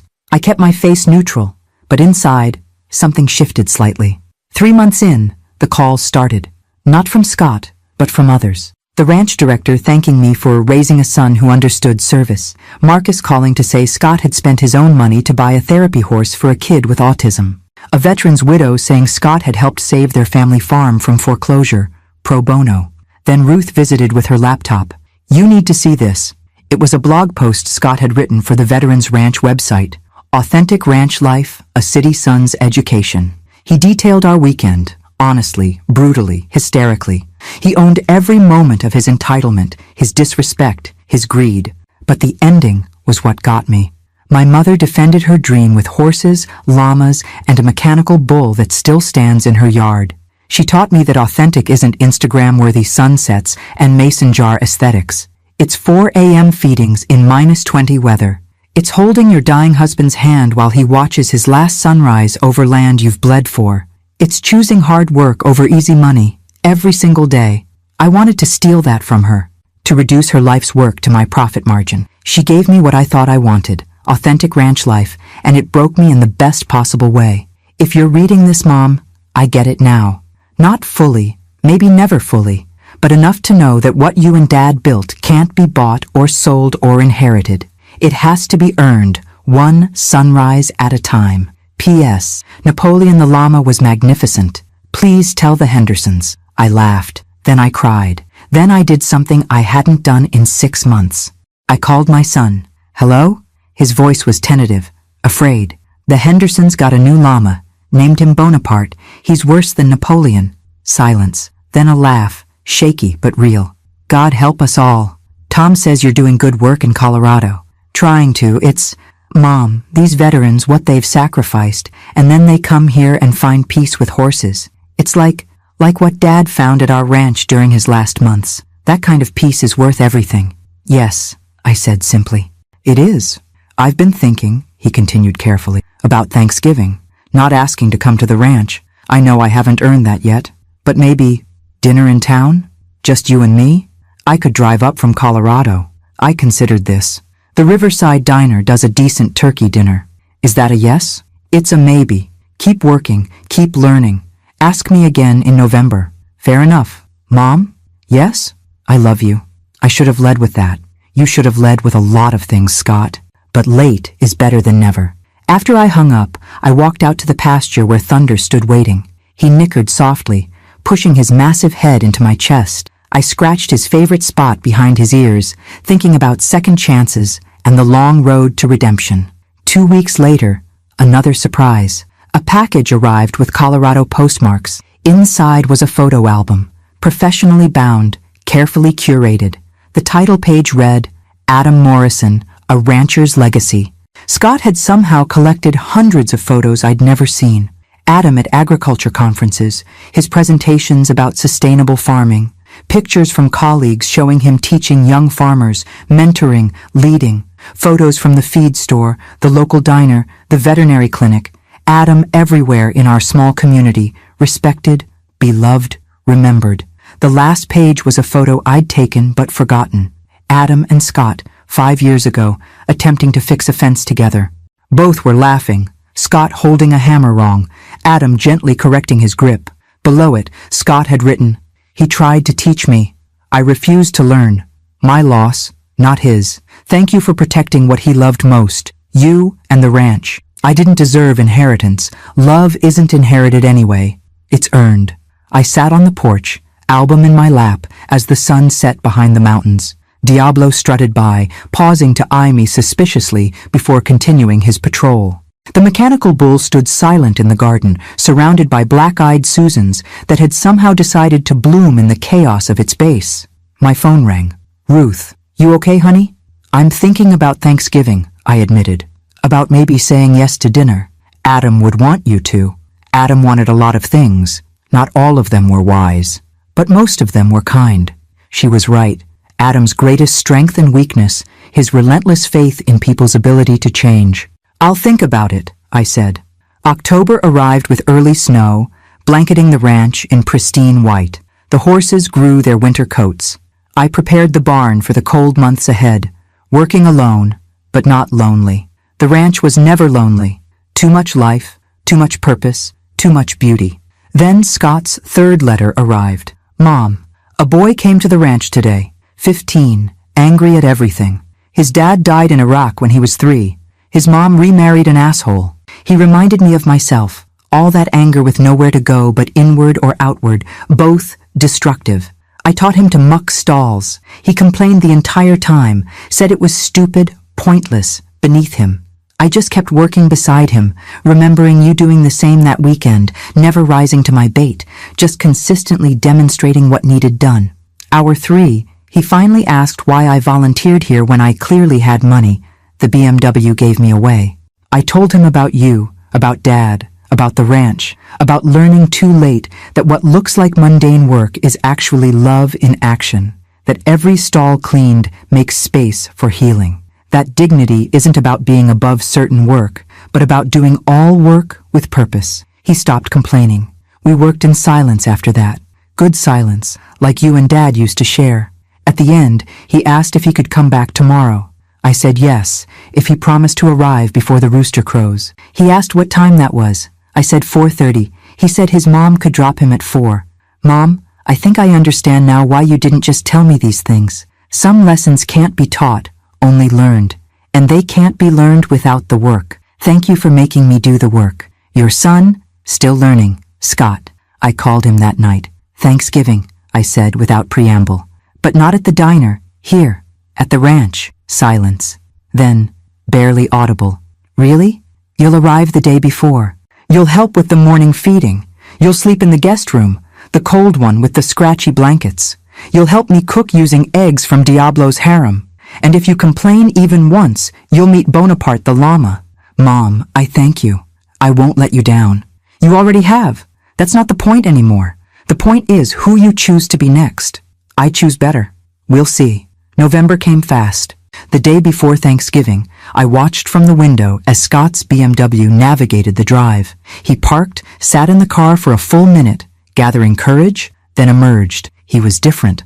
Leaner, harder, calloused hands visible even from a distance. He moved differently too, less swagger, more purpose. When thunder whinnied from the pasture, Scott walked directly to the fence, offering his hand for the horse to smell. Thunder, magnificent judge of character that he was, considered for a long moment, then pushed his nose into Scott's palm. Hi, Mom, Scott said when I emerged onto the porch. You're late. Feeding started 10 minutes ago. He grinned, his father's grin, the one I hadn't seen in years. Then I better get to work. We worked side by side in companionable silence, mucking stalls, distributing hay, checking water. He knew what to do now, moved with efficiency if not quite ease. When Diablo challenged him at the coop, Scott stood his ground, waiting until the rooster decided he wasn't worth the effort. That evening, preparing vegetables for tomorrow's dinner, Scott asked, "Did you really stay at the Four Seasons the whole time?" "Presidential suite. Ruth and I had spa treatments twice a day." He laughed, really laughed. That's genius. Evil genius. But genius. Your father would have enjoyed it. He always said I was too nice to you. He was right. Yes, he usually was. We talked through dinner, not about the past but about the present, the veterans he worked with, the horses he'd learned to read, the kid who now showed up every day at 4 a.m., slowly healing through hard work and horse wisdom. "I'm seeing someone," he mentioned casually. "A veterinarian. She volunteers at the ranch, grew up on a cattle farm in Wyoming. And she says I'm soft but salvageable. Smart woman. She wants to meet you. Maybe Christmas? Maybe. Let's get through Thanksgiving first." That night, I heard him get up several times, checking on the horses like Adam used to do. Nature or nurture, finally expressing itself correctly. Thanksgiving morning arrived crisp and clear. We worked through the morning feeding, then came inside to cook. Scott fumbled with the turkey, forgot to set timers, burned the rolls. But he tried, genuinely tried, without complaint or excuse. As we sat down to eat, overcooked turkey, lumpy gravy, slightly scorched vegetables, he raised his glass of apple cider. "To Dad," he said. "To you. To the ranch. To second chances I don't deserve, but am grateful for. To learning," I countered. "However long it takes." We ate in peaceful silence, watching the mountains through the window. The mechanical bull stood in the garden, now decorated with Christmas lights, because why not? The horses grazed peacefully. Diablo, for once, was quiet. "Mom," Scott said suddenly, "I need to tell you something." I tensed. "The development company. I didn't just inquiry about the ranch value. I had papers drawn up, power of attorney documents. I was going to... If you had shown any sign of decline, I was going to..." "I know," I said quietly. "Mr. Davidson told Ruth everything. How can you forgive that?" I looked at my son, really looked at him, saw the shame, the growth, the struggle toward becoming the man his father had hoped he'd be. Forgiveness isn't forgetting, Scott. It's choosing to move forward anyway. Your father taught me that during his illness. Every day he forgave his body for failing, forgave the universe for the unfairness, forgave himself for leaving me. Forgiveness is just another kind of work, like ranching. Exactly like ranching. Daily, unglamorous, necessary. He nodded, understanding in a way he couldn't have 6 months ago. That afternoon, as we walked the property, he asked, "The trust, the ranch going to the Hendersons, is that real?" "Yes." "Good." I stopped walking. "Good? It shouldn't be mine. I haven't earned it. Maybe someday I'll be worthy of being part of its legacy, but not through inheritance, through work, through showing up every day and proving I understand what it means." "And what does it mean?" He looked around, at the mountains, the grazing horses, the endless sky. "It means choosing love over money, purpose over profit, hard work over easy paths. It means being a steward, not an owner." Adam would have been proud. I was proud. "The Hendersons need help with their calving season come spring," I mentioned casually. "Are you inviting me to visit?" "I'm suggesting you might want to learn about cattle. If you're going to understand ranching, really understand it, you need more than horses and llamas." "Bonaparte?" "God help you, yes, Bonaparte." As the sun set behind the mountains, painting the sky in shades of amber and rose, Scott helped me feed the horses one more time. Thunder accepted a carrot from his hand. Bella allowed him to brush her. Scout remained aloof, but didn't actively reject him. Progress. "Thank you," Scott said as we walked back to the house, "for the lesson. The weekend from hell, the wake-up call, all of it. Thank Tom and Miguel, and the Petersons' rescue horses, and especially Napoleon. A llama changed my life. There's a sentence I never thought I'd say.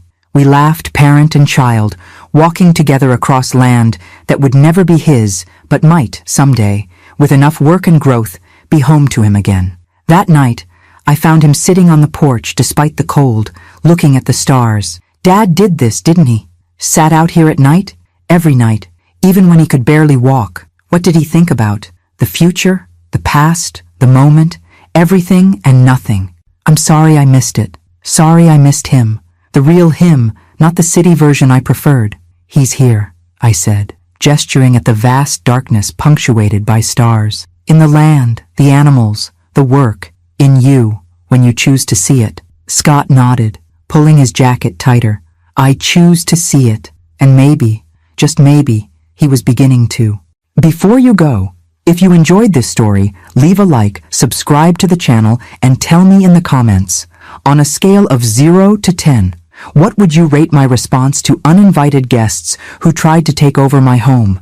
Christmas arrived with a blizzard that would have made the national news if anyone cared about rural Montana. 3 feet of snow in 18 hours, winds that could knock a grown man sideways, and temperatures that made the horses' water freeze solid every 2 hours. Scott had been visiting monthly since Thanksgiving, each time staying longer, working harder.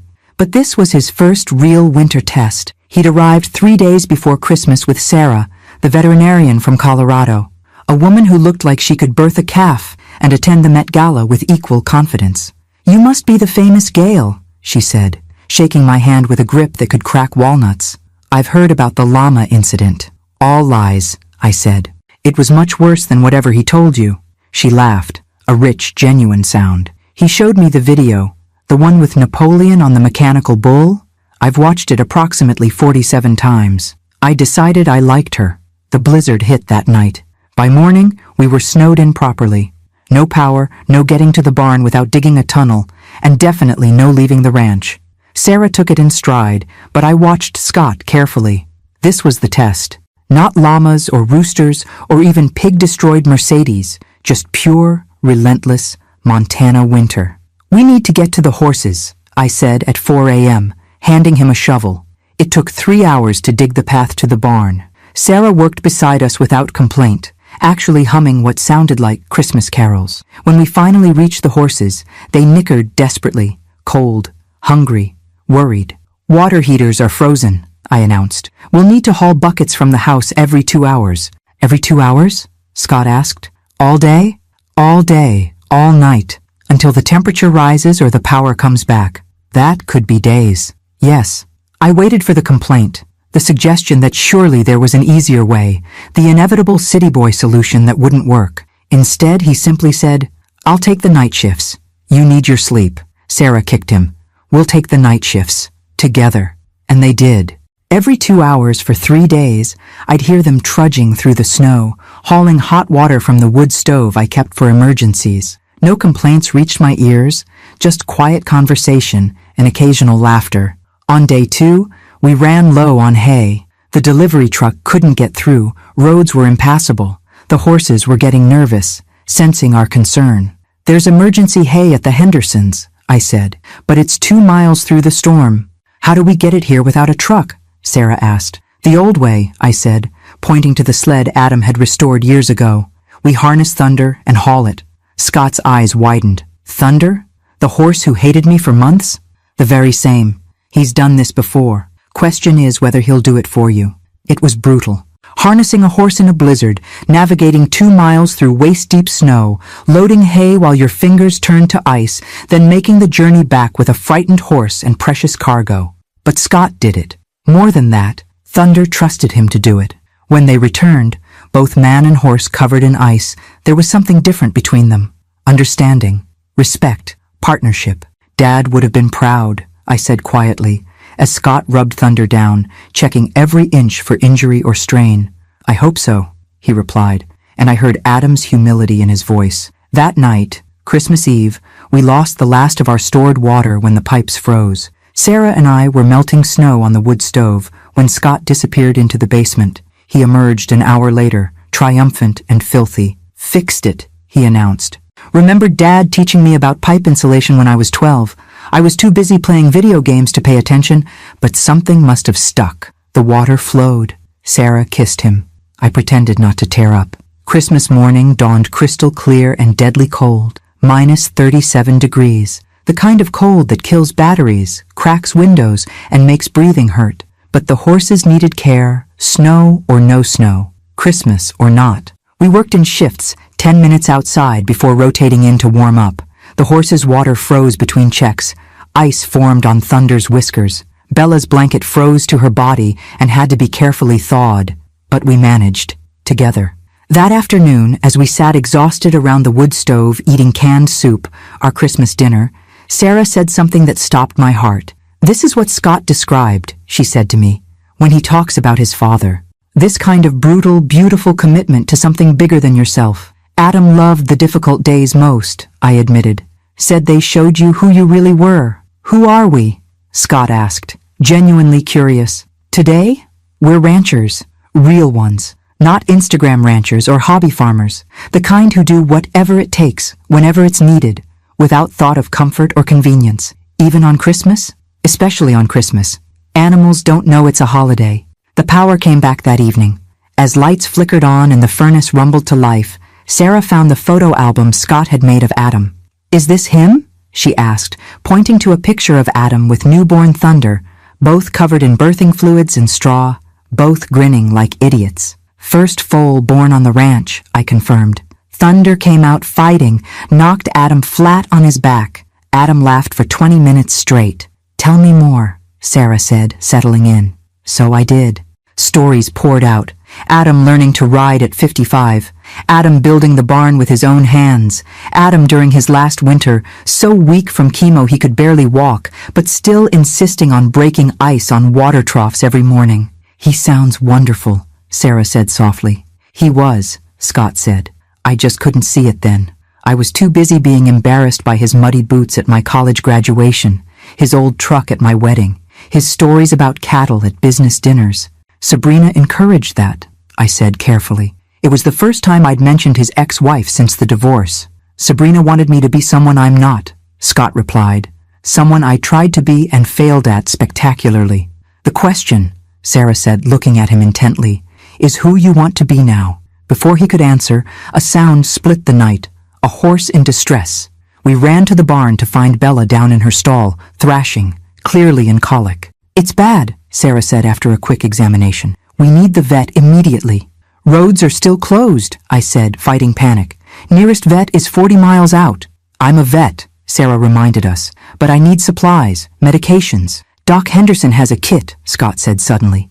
"Big Jim mentioned it at Thanksgiving, for emergencies when the roads are blocked." "That's 3 miles in the opposite direction," I said. "In the dark, in this cold. Then I better get moving." He was gone before we could protest, taking Thunder again, the only horse strong enough for another journey through the snow. Sarah and I stayed with Bella, walking her when she could stand, monitoring her vitals, praying. Colic could kill a horse in hours. Every minute Scott was gone felt like a year. He made it back in 90 minutes, an impossible time that meant he'd run portions himself to spare Thunder. His face was frost-burned, his hands barely functional, but he had the medical kit. Sarah worked through the night. Scott and I took turns walking Bella, holding her head when the pain hit, whispering promises and prayers. At dawn, the crisis passed. Bella would live. "You did that," Sarah told Scott. "That run probably saved her life." He was sitting on a hay bale, exhausted beyond measure, steam rising from his soaked clothes. "Dad would have done it faster." "No," I said firmly. "He wouldn't have. You matched him, Scott, maybe even exceeded him." He looked at me with surprise. "Really? Really?" That evening, after 16 hours of crisis and resolution, we sat in the kitchen while Sarah cooked something elaborate from our meager supplies. Scott was reading Adam's journal. I'd finally given it to him that morning. "He wrote about me," Scott said, voice thick. "Scott called today. Tried to explain the ranch again. He didn't understand. Maybe someday. Entry after entry, variations of the same hope. He never gave up on you," I said simply, "even when he should have. Parents don't give up. We wait. We hope. Sometimes we set elaborate traps involving llamas, but we never give up." Sarah laughed from the stove. "The llama trap should be taught in parenting classes." "It was more improvisation than plan," I admitted. "The best revenge always is," she said, and I definitely liked this woman. After dinner, Scott stood abruptly. "I need to show you something." He returned with a manila envelope, hands shaking slightly as he offered it to me. Inside were legal documents, complex ones that took me a moment to understand. "It's a conservation easement," he explained. "I've been working with the land trust people.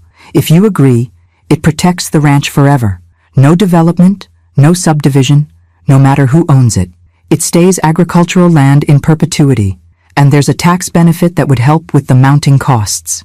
I stared at the papers. You did this? I wanted to fix what I tried to break, to protect what Dad loved, what you love. The trust naming the Hendersons is good, but this is ironclad. Even they couldn't sell to developers if they wanted to. This must have taken months. Since October.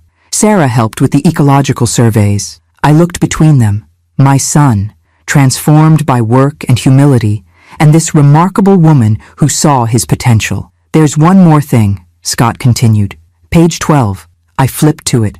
A provision naming Scott as assistant ranch manager if he completed a 2-year agricultural program and worked the ranch for 5 consecutive years and maintained the land according to strict conservation guidelines. Not inheriting, he said quickly. Earning, maybe, if you'll have me. 5 years is a long time, I said carefully.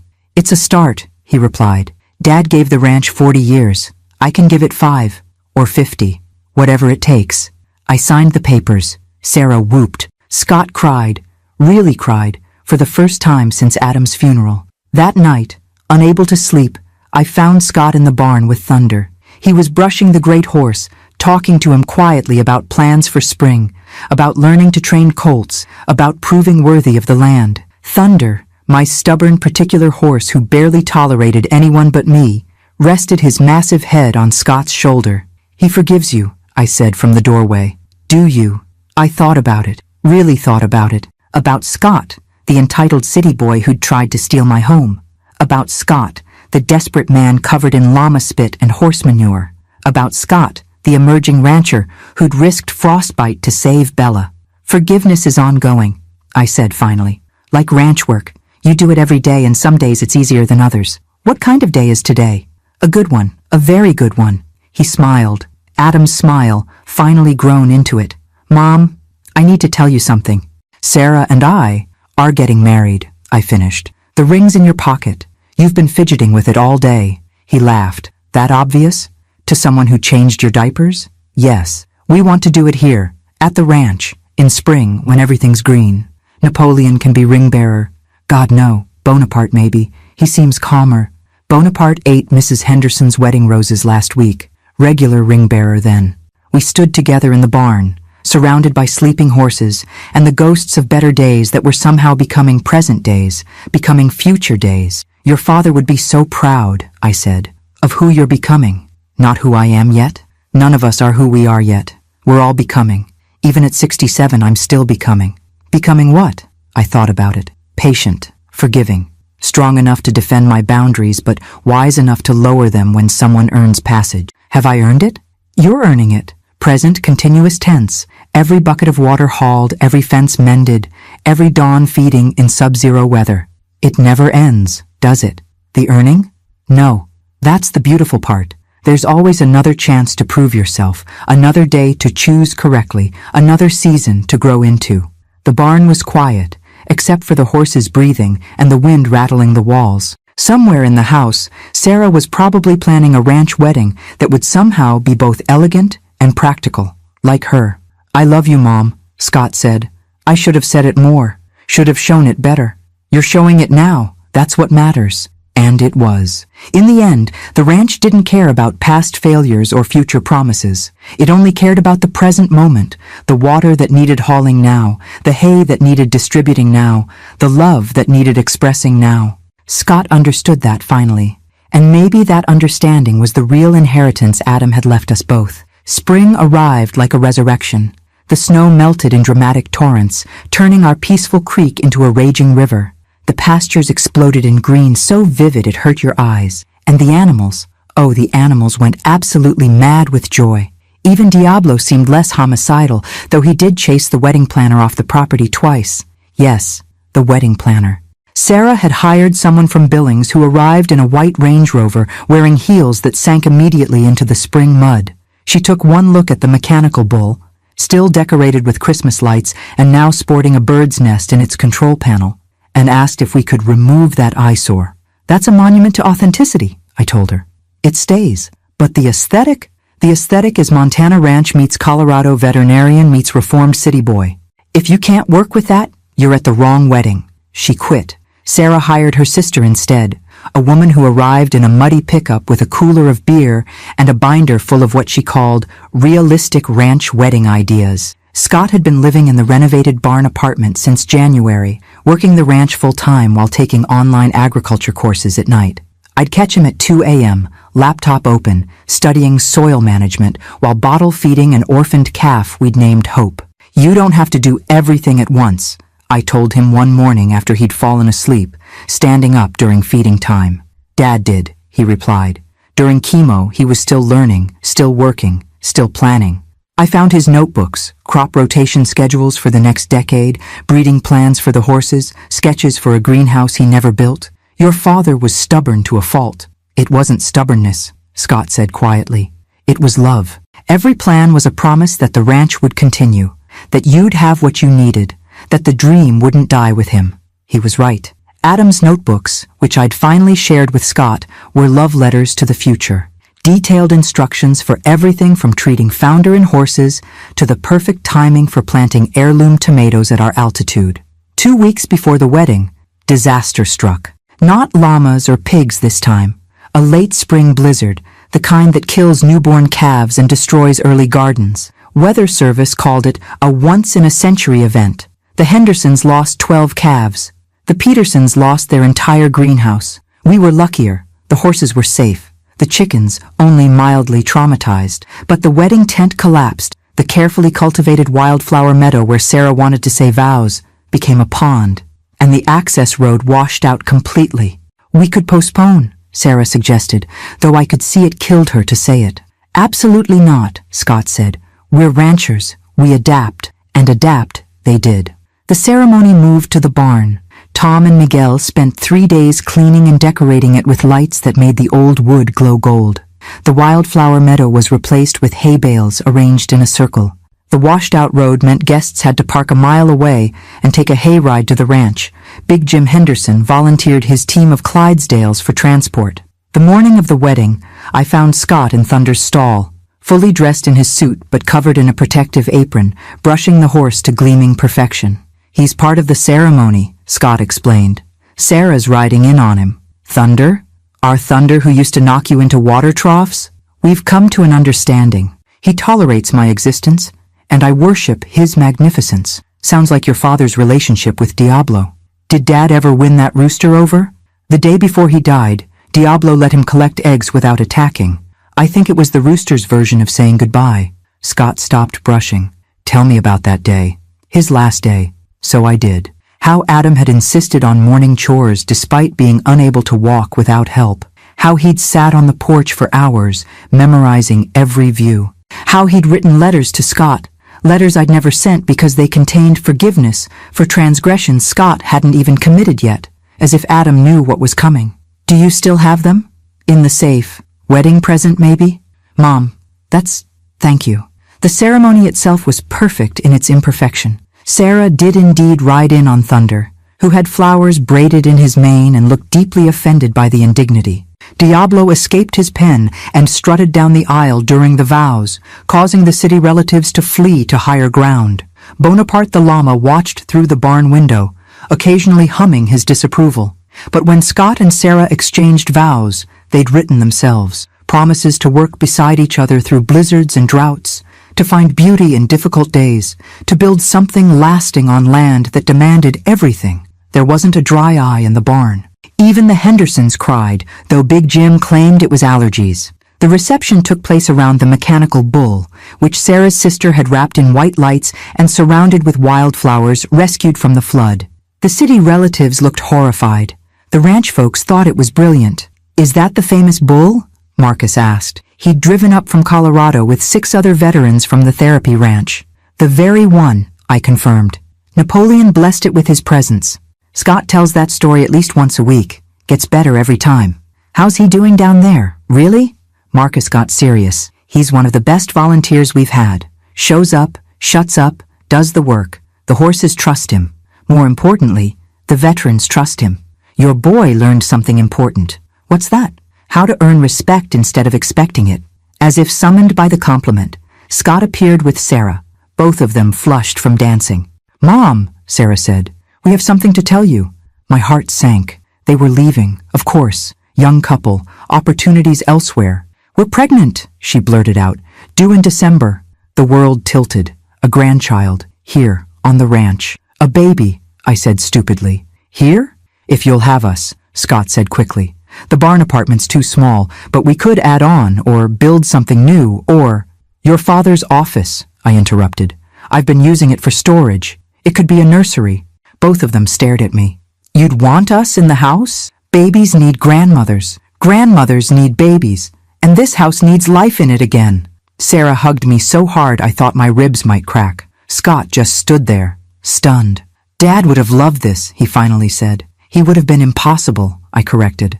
Already buying miniature cowboy boots and planning which horse would be the baby's first ride. Thunder's too old by then, Scott said seriously. But Bella's gentle enough. The baby won't be riding horses for years. 2 years minimum, Sarah agreed. And I realized I was outnumbered by people who thought 2-year-olds on horseback was reasonable. Ranch people. My people now. The party continued past midnight. At some point, someone, probably Tom, after too much beer, activated the mechanical bull. The veterans took turns riding it, whooping and hollering. Even Bonaparte seemed impressed, though he expressed it by spitting on anyone who scored less than 8 seconds. I found myself on the porch with Patricia, of all people, Scott's former mother-in-law, who'd arrived wearing what looked like designer boots that she'd clearly bought specifically for a ranch wedding. I owe you an apology, she said stiffly. You owe me nothing.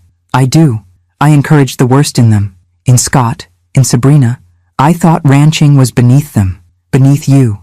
And now? She gestured at the scene.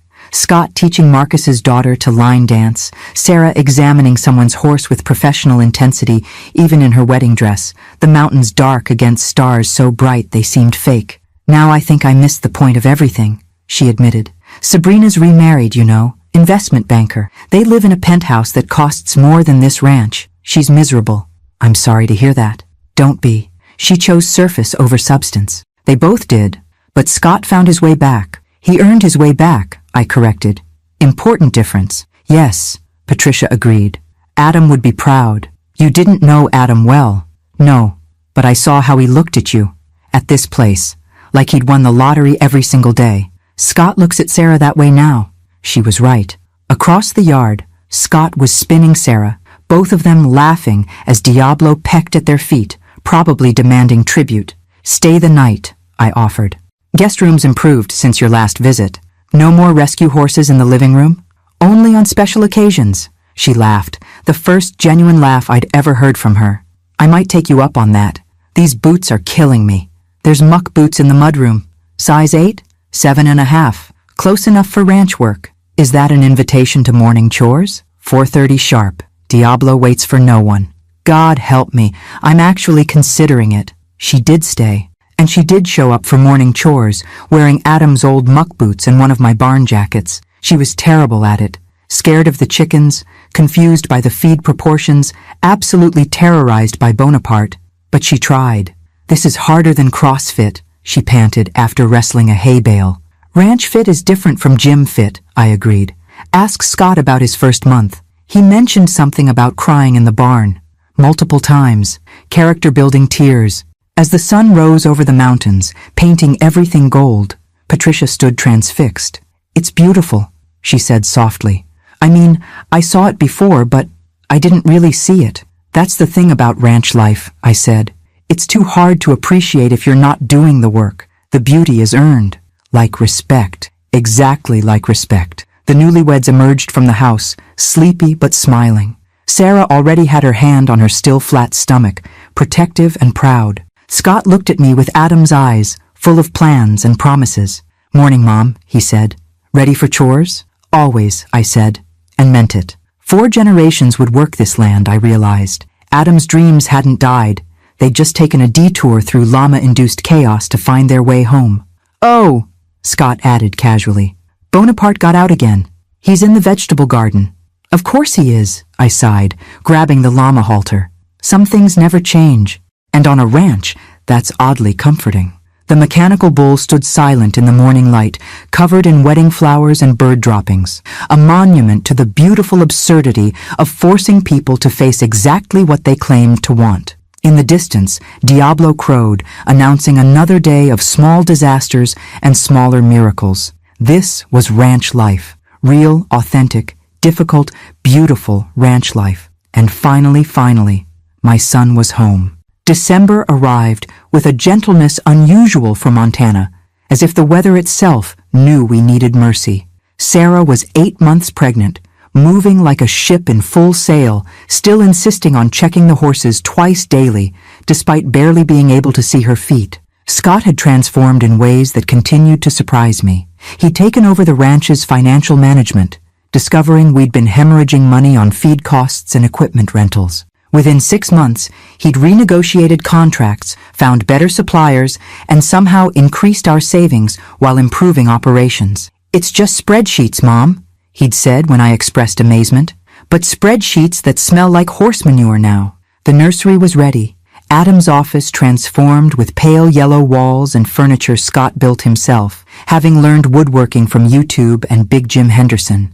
The crib was solid pine, sturdy enough for generations. Above it hung Adam's favorite photo, the whole family at Scott's college graduation, even Adam's muddy boots visible at the edge of the frame. 3 days before the due date, I woke to find Scott already in the kitchen at 3 a.m., fully dressed and pacing. "She's in labor," he said. "Wants to finish morning chores first." Of course she does. We found Sarah in the barn, timing contractions while filling water buckets. Between contractions, she was lecturing Thunder about proper hoof care. "Hospital," Scott said firmly. "After chores," Sarah countered. "Sarah, your father worked this ranch until the day he went into hospice," she said. "I can finish morning feeding." I saw the moment Scott understood he'd married his father's spiritual daughter. The recognition was both beautiful and terrifying. We compromised. Sarah supervised from a hay bale while Scott and I did the work. Every contraction, she'd grip the bale and breathe through it, while Bella watched with concerned eyes. 5 minutes apart, I finally announced. "Hospital, now." The drive to Billings took 2 hours on a good day. This wasn't a good day. Fresh snow had started falling, thick and fast. Scott drove, while Sarah squeezed his hand so hard I heard knuckles crack. I sat in the back, calling the hospital, praying we'd make it. We almost didn't. 40 minutes from the hospital, Sarah announced, "The baby's coming now." "Now?" Scott's voice cracked like a teenager's. "Now." Scott pulled over. We were in the middle of nowhere, snow falling heavily, cell service spotty. This was every ranch parent's nightmare, and somehow also perfectly fitting. "I've delivered hundreds of calves," Sarah panted. "How different can it be?" "Very different," Scott and I said simultaneously. But Sarah was right about one thing. The baby wasn't waiting. With the confidence of someone who'd handled far worse situations with large animals, she talked us through it.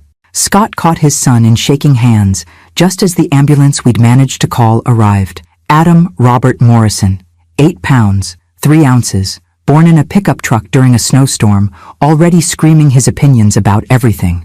"Just like his grandfather," I said, watching the baby's furious red face. Adam came out arguing too.